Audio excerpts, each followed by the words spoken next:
Hola, muy buenas tardes compañeros, alumnos. Tenemos el día de hoy lo que viene siendo la materia de orientación profesional. Vamos a revisar lo que viene siendo semanas 7 y 8.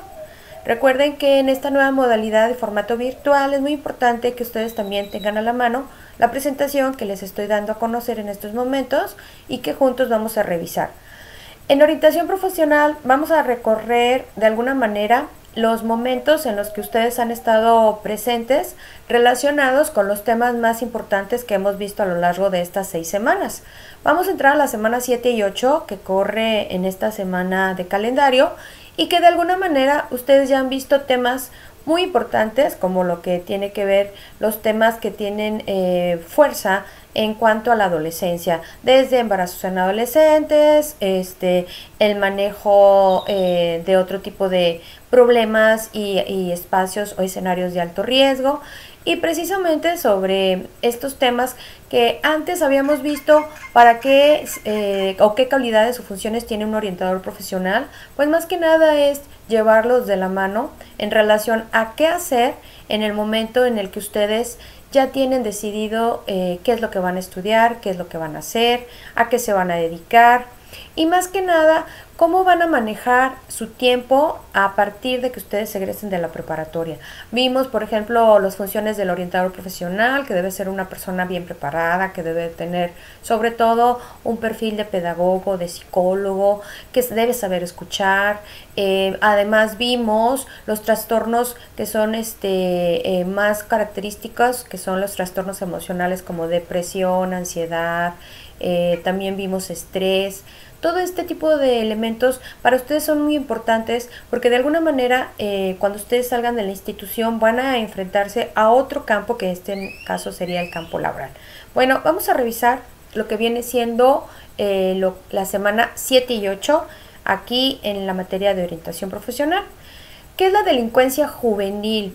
Esto es muy importante porque ustedes deben de considerar que para la Organización Mundial de la Salud el adolescente se ubica en el lapso de el año de los 10 a los 19 años. En esa edad, en ese lapso de tiempo o de edad, se le considera a la persona como adolescente. Pero, ¿qué es la delincuencia juvenil?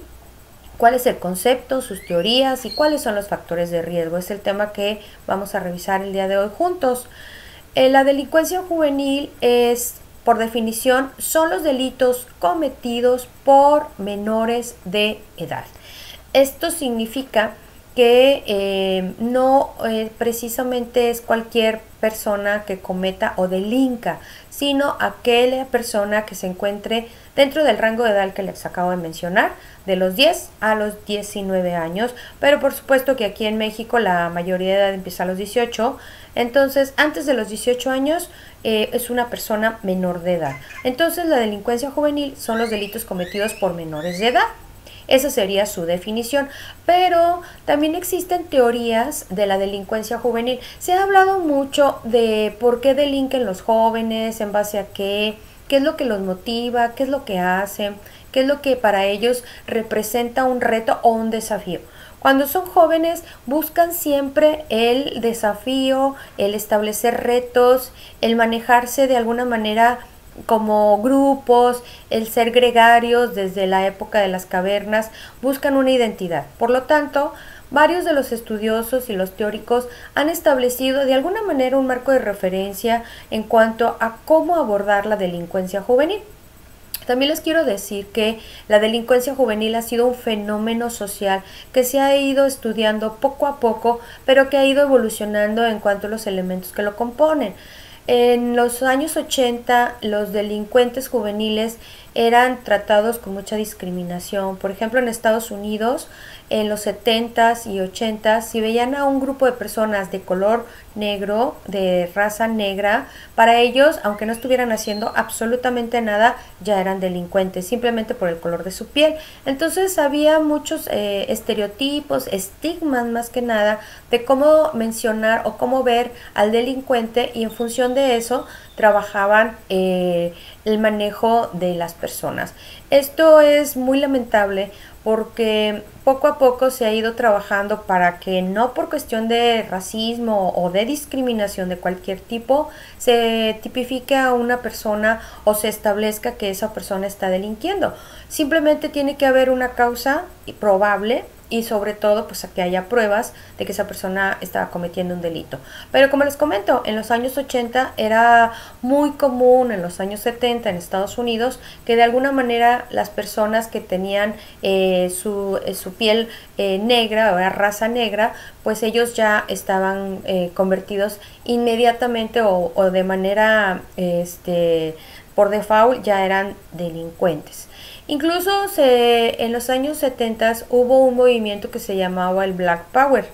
Eran todas esas personas de la raza negra que se rebelaron contra estas injusticias de la policía, sobre todo en aquel país, que no tomaban en cuenta los derechos humanos, que no preguntaban, que no establecían de alguna manera el derecho de réplica para que las personas se pudieran defender o simplemente el dar a conocer qué es lo que estaban haciendo.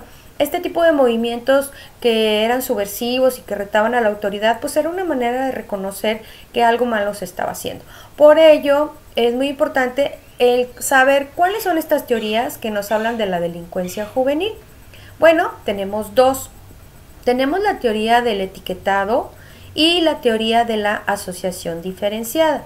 Cuando hablamos de la teoría del etiquetado, es en función de que el joven, el adolescente, busca precisamente esa identidad, ese grupo de referencia para poder tomar en cuenta qué va a hacer con su vida. El adolescente tiene la preocupación de que no sabe lo que quiere porque está en una etapa donde adolece, por eso se llama adolescente, adolece de una personalidad o de una identidad propia. Tiene que irla construyendo con el tiempo y para eso pues necesita grupos de referencia. La teoría del etiquetado habla precisamente que buscan los jóvenes el estar dentro de un grupo que les pueda dar esa referencia o esa identidad que ellos están buscando. Sin embargo, cuando se juntan con personas que ya cometen delitos y que lo hacen por hábito o que están realizando este tipo de desafíos como retar a la autoridad o caer en violaciones a la ley, pues la persona que se reúne con ellos no ve la consecuencia de que vaya a cometer un delito y lo que venga más adelante, sino simplemente lo que ve el adolescente es que ya está dentro de ese grupo donde se dice que son la pandilla de los R's o el grupo de los tales. Este tipo de pandillas, de grupos de referencia, es que a mí me etiquetan y formo parte del grupo, es buscar la identidad. Esa sería la teoría del etiquetado. Y la teoría de la asociación diferenciada es cuando, por ejemplo, hay una serie de estigmas o de representaciones que hablan de que ese grupo se porta mal. Por ejemplo, hacen desmanes o tiran cosas en la calle o entran a un centro comercial y cometen delitos. Es ser diferente a los demás, es yo me asocio con los diferentes, yo me asocio con los subversivos, yo me asocio con aquellos que dicen algo, yo me asocio con los que retan a la autoridad.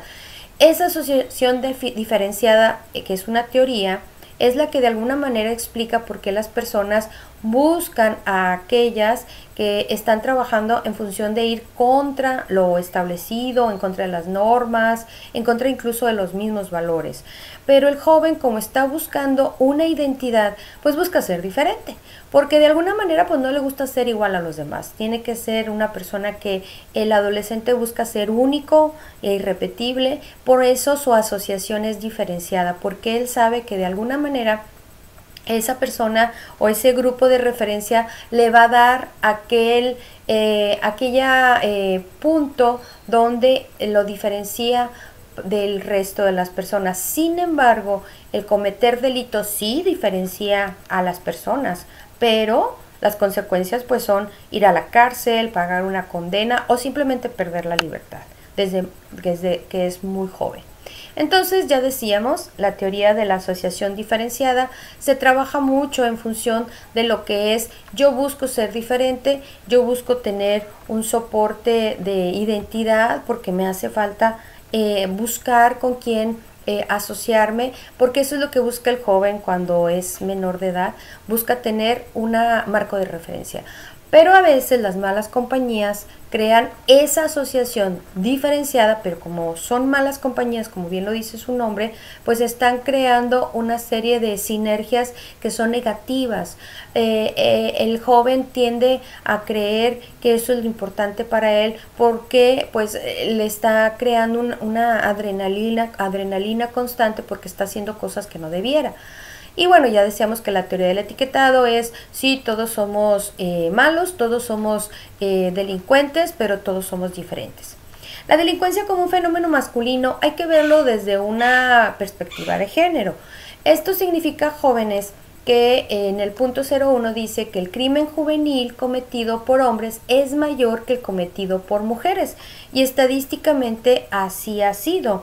Los hombres, precisamente por su misma forma y su misma patrón cultural, pues tratan de repetir aquellos patrones masculinos, sus ideas de masculinidad es uno de los factores para que haya más casos entre los varones, el ser una persona audaz, agresiva, astuta, una persona que confiere ante la autoridad que no tiene miedo, que lo reta.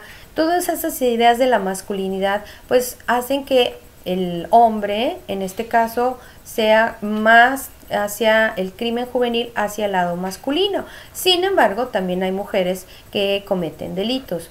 También ser agresivo, atrevido, competitivo, son maneras con las que los jóvenes demuestran su masculinidad. Entonces, el estar dentro de la delincuencia juvenil como fenómeno masculino no es que sea propio solamente del sexo masculino, sino que los factores como agresividad, el ser atrevido y competitivo, pues son esas maneras o hábitos o esa manera de ser que hace que un joven demuestre su masculinidad. Hay otro elemento muy importante también, que es la presión social para ajustarse a los ideales que pueden desencadenar conductas delincuenciales. Por ejemplo, hay jóvenes que vienen de una familia muy funcional, donde los padres son democráticos, donde de alguna manera pues no falta nada, pero se reúnen con aquellos grupos donde siempre están aquellos jóvenes que pues no vienen que vienen de familias disfuncionales y los retan. Los empiezan a bulear, empiezan a establecer que no pueden, que son personas débiles, y las mismas ideas de masculinidad de que el hombre no es débil, que el hombre es fuerte, pues hacen que entren o caigan en esas conductas delincuenciales, porque tratan ellos de aspirar a ese grupo y hace factible que esa persona, por presión social, caiga en lo que viene siendo la delincuencia. Y otro de los factores que pudieran existir son los biológicos, o por ejemplo hay casos de personas que son bipolares o esquizofrénicas, que no es por un trauma ni por un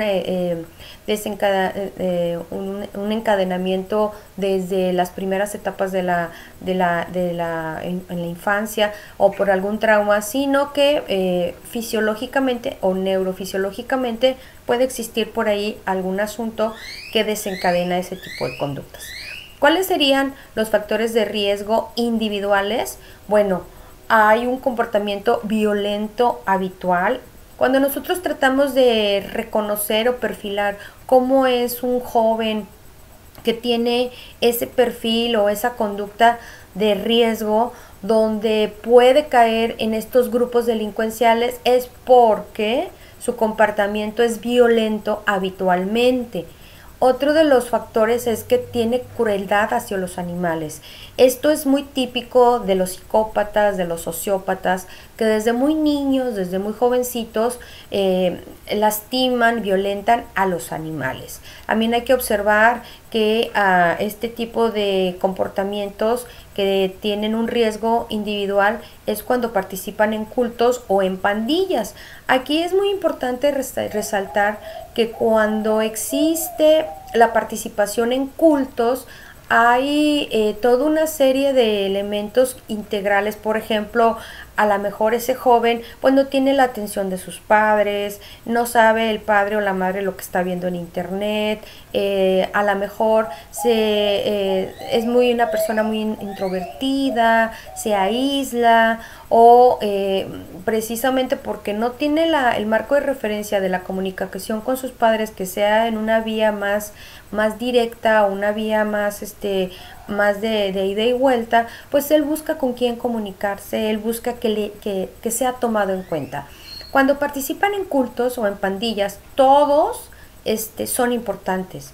Las pandillas son formadas por grupos de personas que todos cuentan, que todos tienen algo que decir, que a todos se les escucha, que a todos se les da su lugar. Entonces, eso que anda buscando el adolescente que no encuentra en su casa, va y lo busca en aquellos grupos que de alguna manera lo escuchan, pero siempre con una intención, con una condición de que lleve a cabo un acto delincuencial, que cometa delitos por ellos, que se arriesgue por ellos, porque finalmente el joven que no es un delincuente habitual o que no tiene un comportamiento violento habitual, sino que va integrándose a esos grupos que no le pertenecen al 100%, podríamos decir que son personas que andan explorando y que, como su carácter es muy débil y como tienen esa necesidad de afecto, esa necesidad de pertenencia, esa necesidad de identidad,